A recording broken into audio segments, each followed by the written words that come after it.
Bem-vindos ao nosso canal no YouTube, nessa série que a gente intitulou de Teoria Psicanalítica, Conceitos em Freud, para tratar de um tema bastante controverso e interessante, que é a perversão. Essa série de vídeos tem o intuito de servir como material de apoio para os alunos que estudam teoria psicanalítica, fundamentalmente na Universidade que eu leciono, que é a PUC Minas. E eu decidi fazer 2 vídeos sobre perversão porque o tema é complexo e ele tem 2 dimensões muito interessantes. Uma que diz respeito diretamente à questão da sexualidade, da formação e constituição do sujeito, né, do eu, por meio das pulsões, e o outro lado que diz respeito a um mecanismo específico de lidar com a castração que Freud vai propor já mais para frente, né, da sua teorização, e eu vou deixar esse aspecto para o segundo vídeo, tá? Então, esse vídeo a gente vai estar tratando especificamente da questão em relação à sexualidade, né? E a gente sempre tem que lembrar que sexualidade em psicanálise não significa a relação sexual coito, né? A conjunção carnal, não se trata disso. A sexualidade, como a gente falou já nos vídeos passados, desde o princípio, se diz respeito à questão do prazer e do desprazer na relação com o outro, né? Então, em que contexto essa palavra estava sendo usada no tempo de Freud? O século XIX é um século em que, como eu já falei em outros vídeos, a ciência catalogava os comportamentos, classificava, diagnosticava os comportamentos e as situações ou os posicionamentos psíquicos, né, as condições subjetivas, e entre eles havia uma classificação sobre os comportamentos sexuais, fundamentalmente naquilo que seria a sexologia da época, né, o estudo das práticas e dos comportamentos sexuais. Freud foi influenciado por isso na formação dele, mas o problema que havia nessa classificação e na forma como a ciência lida com isso, ou lidou naquela época, a gente pode dizer que até hoje, de certa forma, isso ainda atravessa um determinado discurso científico, é uma certa normalização ou normatização da sexualidade. À medida que das práticas sexuais, melhor dizendo, à medida que você vai apontando o que é um desvio em relação ao que seria a sexualidade sadia ou normal, para catalogar como problema, como doença ou como um sofrimento, você está produzindo do outro lado a norma, o que é o normal, o que é o esperado, o que deve acontecer na sexualidade ou no desenvolvimento da sexualidade, ou para que ela seja saudável. Nós já sabemos, pelos vídeos anteriores que eu já trabalhei, que não existe essa questão de uma sexualidade saudável ou ideal na psicanálise, muito menos de práticas sexuais, né? Mas foi isso que Freud foi pegar como herança. E a perversão, nesse tempo, estava relacionada a qualquer forma de desvio da sexualidade dita como normal. Qual era a sexualidade padrão? A sexualidade padrão é aquela heterossexual com fins de reprodução. A gente pode resumir dessa forma bastante grosseira, mas a gente pode dizer que essa era a sexualidade dita normal, ou o que deveria se esperar de alguém que atingiu uma maturação sexual, né? Freud vai herdar isso, como eu acabei de dizer, mas ele vai propor alguma coisa através da psicanálise, né, por meio da psicanálise, dos conceitos psicanalíticos, alguma coisa diferente que vai mudar um pouco o estatuto da ideia de perversão, mesmo nessa primeira parte ligada à questão da sexualidade. Então, o que Freud vai dizer? O texto fundamental de Freud é um texto clássico, importantíssimo, que se chama 3 ensaios sobre a teoria da sexualidade, de 1905. Esse texto Freud reescreveu vários trechos dele, acrescentou parágrafos, acrescentou notas de rodapé, retirou alguns pequenos trechos. Ele foi modificando esse texto ao longo de muitos anos, né, com os acréscimos que a própria clínica psicanalítica e a teoria psicanalítica iam proporcionando a ele, né? Dá para perceber que é um texto muito importante e no qual o conceito fundamental, aquilo que Freud está tentando trabalhar mais ali, é a questão da pulsão, né? Pulsão, se a gente está falando de pulsão, como a gente já falou no vídeo da pulsão e em outros, a gente está falando de sexualidade, também nesse sentido que eu acabei de mencionar há pouco. Então, o que Freud vai propor aí em relação à questão de como se constitui uma sexualidade, como se constitui a sexualidade humana? O que ele vai dizer está baseado naquela ideia que nós já trabalhamos também em outros vídeos da sexualidade infantil.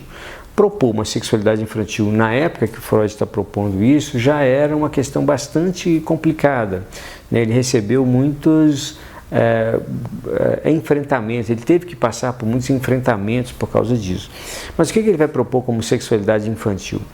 Freud vai dizer que desde o princípio esse bebê que nasce, esse corpo, ele é marcado, né, por determinadas sensações prazerosas e desprazerosas que vão gerar os registros psíquicos, né, os registros mnêmicos de memória, que estão na base daquilo que ele vai chamar de representante pulsional, né? Nós já trabalhamos isso em outros vídeos.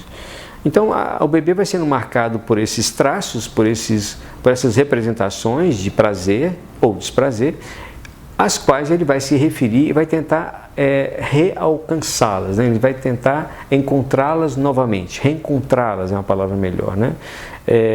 E sempre vai reencontrar alguma coisa diferente da primeira satisfação. Então, a imagem prototípica, se a gente puder dizer assim, da primeira satisfação de um bebê é justamente o momento em que ele está mamando, né? No momento que ele está ingerindo alimento fornecido pelo outro, não necessariamente no corpo, né? No seio, não é preciso que seja o seio, mas a imagem prototípica a gente pode colocar isso, uma mulher amamentando seu filho, né? Ali o bebê está experimentando diversas sensações relacionadas à satisfação de uma necessidade vital, que tem a ver com o alimento, mas também a uma estimulação de uma determinada parte do corpo, que é a boca, o seu contato com o mundo externo, um dos contatos principais. Ele está olhando, ele está sentindo o corpo, ele está sentindo a pele, ele está vivenciando uma determinada experiência que vai trazer para ele satisfação. Essas marcas, né, Freud vai chamar de marcas ligadas a essa ideia da sexualidade, do prazer, que, deixando seus representantes psíquicos, memórias, traços de memória, o bebê vai tentar reinvestir, ele vai tentar reencontrar essas representações, fazê-las acontecer novamente. Sempre vai ficar aquém, né? Nós já trabalhamos isso em pulsão, mas é isso que constitui o que Freud vai chamar de sexualidade. Então, num bebê que está nesse momento inicial em que a relação principal dele com o outro passa pela boca, por aquilo que ele ingere, né, por alimento que é fornecido, e nunca é só o alimento que é fornecido, né? Quando alguém cuida de um bebê, junto com o alimento, ele está dando presença, ele está dando alguma outra coisa que também marca esse bebê, né? Então, por exemplo, essa fase, né, Freud vai chamar esse estágio, depende da tradução, de estágio oral, né? É justamente quando uma determinada parte do corpo ganha um relevo em relação ao prazer que se estabelece na relação com o outro. Essa parte é a boca, né? Por isso ele chama de estágio oral, em que a questão do incorporar, do comer, né, do ingerir, é a relação fundamental. Então, nesse momento, a criança está vivendo um tipo de relação com o outro, que é baseado no prazer e desprazer, o que tem a ver com a sexualidade, num lugar do corpo que não é ligado à ideia de sexualidade genital, né? Então, temos aí um primeiro registro. Freud vai dizer que na sequência disso, um estágio que aparece importante é o chamado estágio anal sádico, ou sádico anal, que é o momento em que a criança começa a ser exigido da criança, pelo adulto, que ele controle seus esfíncteres, né? Que ele possa fazer xixi, fazer cocô em determinadas horas, em certos lugares, né? Que ele aprenda a lidar com isso. Essa relação com o outro, em que agora passa a ter algo que eu tenho que reter ou expulsar, passa também a organizar, de certa forma, a minha relação com o outro naquele momento. Não que isso reduza a relação, mas é um marco importante que diz respeito ao corpo e, de certa forma, também transforma essa parte do corpo, que são os esfíncteres, em alguma coisa especial na relação com o outro, que pode dar prazer, satisfação ou não, né? Então, só da gente pensar esses dois estágios, por exemplo, e a marca no corpo, a gente já pode pensar que o que Freud está chamando de perversão, ou daquilo que da sexualidade diz respeito à perversão, é algo em relação à ideia de desvio, continua sendo um desvio, né, em relação à sexualidade genital, vamos dizer, mas algo que faz parte da história de cada um, de todo mundo, e que mantém o seu registro, mantém as suas memórias quando o sujeito é adulto. Então, se a gente pensa na erogeneidade que existe na boca, né, o prazer que se pode alcançar pela boca, de várias formas. Um exemplo mais fácil de pensar isso é justamente o beijo, né? Então, o prazer que se tem no beijo é alguma coisa ligada a uma região específica do corpo, bastante inervada, sensível, mas que sofreu também essa história da relação com o outro, onde ali havia um determinado tipo de satisfação. Então, o beijo pode causar uma excitação sexual, mas ele não diz respeito diretamente ao coito, à relação. É um desvio, né? Então, se a gente pensa na vida sexual comum, esses prazeres, chamados prazeres preliminares, eles são prazeres derivados dessa história e são todos desvios em relação à relação sexual em si, ela mesma, né? Dita a conjunção dos órgãos, né? Tudo isso é um desvio. Então, a sexualidade humana, ela passa por esses prazeres marcados no corpo.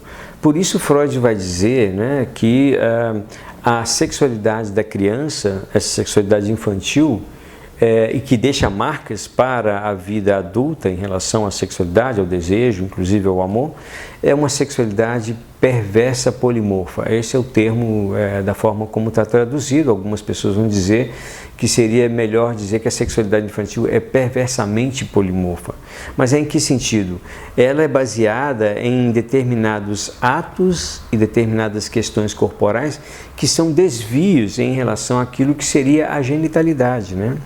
E isso faz com que ela ela não tenha uma forma, que ela seja parcial, ela seja ligada a determinadas partes do corpo ou comportamentos. Então, a criança, por exemplo, se exibe, né, para o outro, ou ela gosta ou ela quer ter prazer, ou ela vai ter prazer em ver o outro nu, ver o outro, ser olhado, olhar e ser olhado, né, que depois pode aparecer na sexualidade adulta como exibir-se, ou o exibicionismo ou o voyeurismo, né, o ser olhado e o olhar.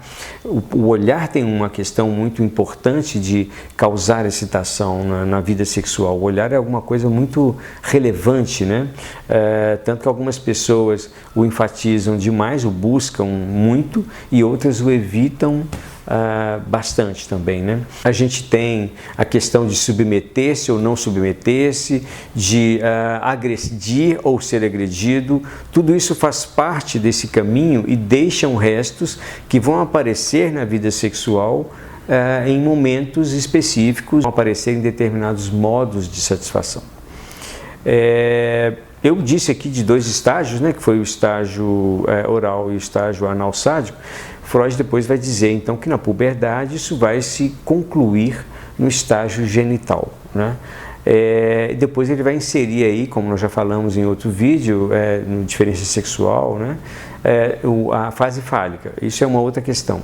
Mas o fato de Freud ter colocado o estágio genital nesse momento de, digamos, maturação sexual, que a gente pode dizer assim, indica como ele ainda, apesar de tudo, permaneceu conservador nesse ponto, né?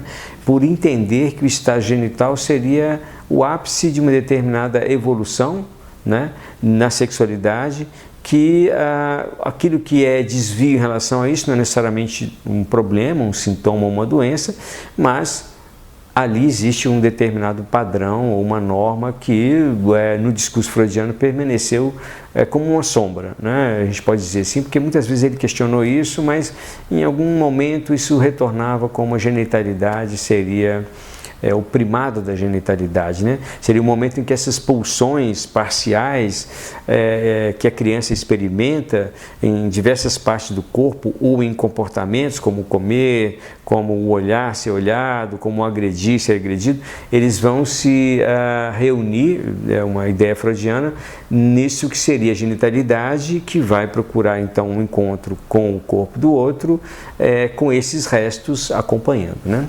Essa é uma ideia. Então, quando Freud vai dizer isso, o que ele vai dizer das práticas chamadas de perversas, ou daquilo que são as pessoas que tinham práticas chamadas de perversas em relação à sexualidade? Ele vai dizer o seguinte: olha, na verdade, todo mundo tem isso, de alguma forma, seja lá nos prazeres preliminares, ou seja em outros momentos, ou nas fantasias, né? Isso existe. Portanto, não quer dizer que aquilo que é nomeado no outro é necessariamente um desvio em relação a uma norma, mas isso está presente. Agora, apesar disso, como eu já disse em relação à genitalidade, Freud se mantém um pouco ambivalente, porque ele acaba nomeando determinadas formas de perversão, né? Que é essa perversão da pulsão em relação ao seu objeto. O objeto estaria ligado, nesse momento para Freud, de alguma forma ao genital, né? Mas ele vai nomear algumas formas de perversão, né? A perversão em relação ao objeto, a perversão em relação ao alvo, ou à finalidade da pulsão. Nas perversões de objeto, por exemplo, em relação a um objeto humano, ele vai chamar, por exemplo, o incesto, a pedofilia, de perversões, porque desviam do objeto que seria o objeto esperado, aquele que constitui a sexualidade normal, né, se a gente puder dizer assim. Por isso essa ambivalência freudiana está presente. E ele vai incluir aí, por exemplo, a homossexualidade como uma forma de perversão, né? Eu vou comentar um pouquinho mais isso para frente de novo. Por exemplo, você pode ter objetos também não humanos, né? Você pode ter o fetichismo, você pode ter a zoofilia, e ele inclui aí, por exemplo, o travestismo. Questões, né? Principalmente do tempo de Freud. Agora, em relação à finalidade ou alvo da pulsão, né, a perversão ou da sexualidade, a perversão poderia aparecer, por exemplo, justamente no exibicionismo, no voyeurismo, né, uma pessoa que tem prazer necessariamente em só olhar, né?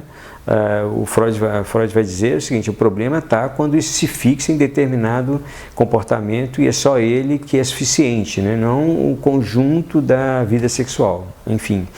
Então, o exibicionismo, o voyeurismo, o sadismo, o masoquismo, que seria o fazer sofrer ou se submeter ao sofrimento, né? E a fixação de uma zona erógena específica, né? Então, todas as filias, né, estão um pouco ligadas a essa forma de perversão que Freud vai entender, né? A questão mais importante aí é entender que isso que a sexologia da época classificava como perversão, Freud vai dizer: olha, isso faz parte da constituição de todos nós e deixa restos que compõem a vida sexual. Em determinados graus, em determinadas situações, isso pode causar sofrimento, pode gerar problema, mas faz parte de toda a vida sexual em maior ou menor grau em todo mundo, né? Porque a gente teve uma sexualidade infantil. Inclusive, uma forma de pensar essa questão, como que sexualidade a vida sexual é algo bem curioso, a gente pode pensar que o mesmo objeto que causa desejo, né, é o objeto que em outro momento ele causa repulsa, ele causa nojo, por exemplo, um mal-estar. Então, a vida sexual, ou o momento do encontro sexual de um casal, é justamente o momento em que determinadas barreiras, que são aquelas barreiras, por exemplo, do nojo, da repugnância, coisas que nos afastam do instinto ou da natureza diretamente, nos colocam na pulsão, que tem aquele componente intermediário que é a representação, né, da realidade, determinadas barreiras são superadas. Essas barreiras que constituem a própria distância que a gente toma em relação à natureza ou à sexualidade, essas barreiras são superadas no momento do encontro sexual, no momento em que há desejo sexual.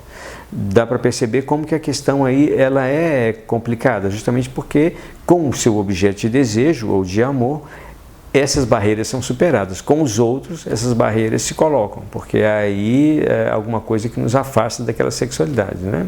E aí tem uma frase muito importante, que é muito citada em psicanálise, está presente lá nesse texto que eu mencionei, os 3 ensaios, mas já estava presente até numa correspondência que Freud trocava com uma pessoa com quem ele discutia teoria, muito tempo antes, que é: a neurose é o negativo da perversão.